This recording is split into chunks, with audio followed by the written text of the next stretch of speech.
Here's a question that sounds simple but isn't. Why do some people get rich and stay rich, while others earn the same income and stay broke? The answer isn't math. It's not about knowing the right investment formula or understanding compound interest better than someone else. Two people with identical incomes, identical opportunities, identical market conditions can end up with completely different financial outcomes. And the difference comes down to something nobody teaches you in school: psychology. That's the entire foundation of Morgan Housel's The Psychology of Money. And it's probably the most important insight about personal finance most people have never heard. Housel isn't a mathematician. He's a storyteller who spent years covering markets and finance and realized something that the industry keeps quiet. The people who win with money aren't necessarily smarter than everyone else. They're just different in ways that math can't measure. So let's break down what those differences actually are. The first big idea in the book is about what Housel calls tail events. Most people think about finances like a normal distribution on a graph, a nice bell curve where everything evens out. But real life doesn't work that way. In reality, a small number of extreme, often unexpected events end up mattering way more than 1,000 normal days. One market crash can wipe out decades of steady gains. One inheritance can set a family up for life. One health crisis can bankrupt someone who did everything right. Housel's point is that if you build your financial plan assuming the world will be predictable and normal, you're already wrong. The world is shaped by tail events, and successful people are the ones who prepare for the possibility of unpredictability, not the ones who assume certainty. This leads to his next point, which is about the difference between luck and skill. People love to tell themselves that they're successful because they're talented and hardworking, and when someone else fails, they blame a lack of talent or effort. But Housel argues that outcomes are shaped by a combination of both skill and luck, and they're almost impossible to separate. A stock investor who made great returns during an up market might credit their own brilliance, but they got lucky with timing. Someone who made terrible returns might have actually been smart, but got unlucky with when they started investing. Most people underestimate how much luck plays a role in their outcome, and they overestimate how much they can control. This matters because it keeps people humble about their success and compassionate about others' failures. The third core idea is what Housel calls never enough. It's the observation that human satisfaction doesn't scale linearly with income. Someone making $50,000 a year and someone making $500,000 a year both have a sense that they don't quite have enough money. The goalpost moves every time you hit it. Housel calls this the hedonic treadmill, the tendency for happiness to return to baseline no matter how much your circumstances improve. You get a raise, you feel great for a week, then you adjust, and it becomes the new normal. Which means the traditional path of earning more and more isn't actually going to make you happier unless you can crack the psychological part of the equation, which is learning to want less, or at least to be satisfied with enough. Now he introduces one of the most powerful ideas in the whole book: confounding compounding. Everyone knows the mathematical magic of compound interest, right? Money doubles every few years if you leave it alone. But Housel's insight is that the real compound growth isn't just financial, it's behavioral. Small daily choices compound over decades in ways you can't see day to day. Skipping coffee once doesn't matter, but skipping unnecessary expenses consistently for 30 years compounds into something massive. Not checking your portfolio obsessively doesn't hurt you in one day, but avoiding panic selling over decades compounds into wealth. The book isn't really about the math of compounding.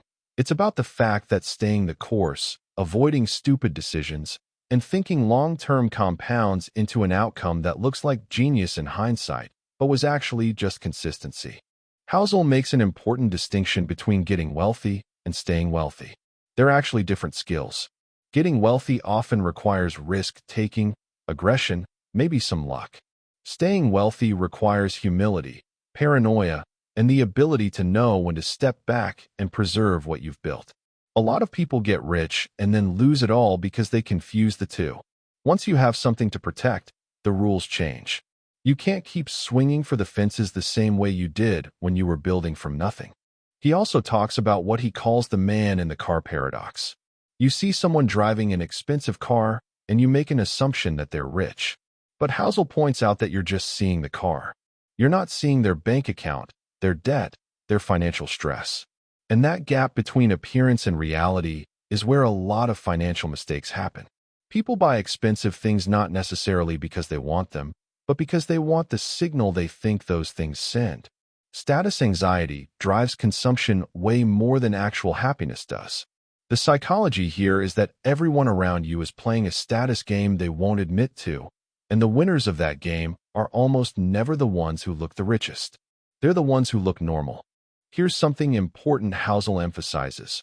Being reasonable is often better than being rational. This sounds backwards, but stay with it. Rational investing says you should maximize returns, take calculated risks, optimize everything. But humans aren't machines. Sometimes a reasonable strategy that you'll actually stick with for 30 years is better than the optimal strategy you'll abandon in year 5 because it's too stressful. The psychology of staying invested matters way more than the math of getting the highest return, which means the best investment strategy is the one that works for your temperament, not the one that's smartest on paper. Before we get to the final section, a quick favor. If this kind of breakdown is useful, hit subscribe and tap the bell so you don't miss tomorrow's book. We're dropping a new one every single day, and turning on notifications is the only way to actually see it instead of losing it in your feed. One of the most underrated chapters in the book is about surprise and the seduction of pessimism. Housel points out that the world is fundamentally unpredictable. History is full of tail events that nobody saw coming. Yet the financial industry constantly acts like the future is knowable, predictable, and manageable if you just have the right strategy. The psychological trap is that people want certainty so badly that they'll listen to anyone who promises it, even though nobody actually has it. Pessimism gets more attention than optimism because bad news feels urgent and real, while good news feels slow and unearned. So everyone's constantly bracing for the disaster that never comes while missing the gradual improvement that actually happens. Related to this is the concept of a margin of safety. This is about building slack into your plans, not trying to optimize every dollar, leaving room for error. Most financial plans assume everything goes right, and they blow up the moment something doesn't. But people who actually last financially are the ones who assume something will go wrong eventually, and they plan with cushion. A margin of safety means you're not trying to win by 1,000 points, you're just trying to win. It means being okay with lower returns if it means you can sleep at night. It means having an emergency fund even though the math says it's inefficient. The psychology of peace of mind matters more than the math of optimization. Housel also spends time on the idea that you'll change. Your future self is going to be different from who you are now. Your goals will change. Your risk tolerance will change. Your circumstances will change. But most people build financial plans when they're young and aggressive and think it'll work forever. Then they hit a moment when their life completely changes and the plan is suddenly all wrong. The psychology here is about flexibility, building a plan with room to adapt as you become a different person. So what's the actual takeaway? The book's argument is that good financial outcomes rarely come from intelligence, math, or investment returns. They come from psychological factors, the ability to be patient, to avoid getting caught up in status games, to think long-term, to know when to take risks and when to protect what you have, to build with margin of error, and to avoid the mistakes that blow up. Housel's own conclusion is that the most valuable financial skill is simply controlling your own behavior. Not your income, not your market timing, not your strategy. Your behavior. Here's your challenge from this book. For 1 week, write down every financial decision you make, no matter how small. Not every purchase, every decision. When you almost bought something but didn't. When you felt worried about money. When you spent on something that mattered to you.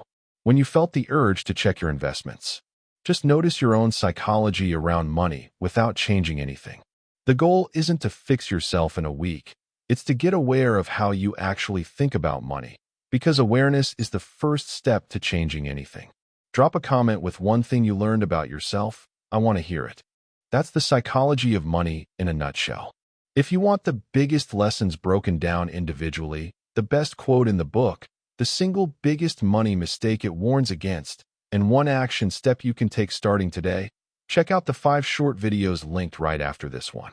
And if this kind of daily breakdown is useful to you, subscribe and turn on notifications so you catch tomorrow's book the moment it goes up. See you then.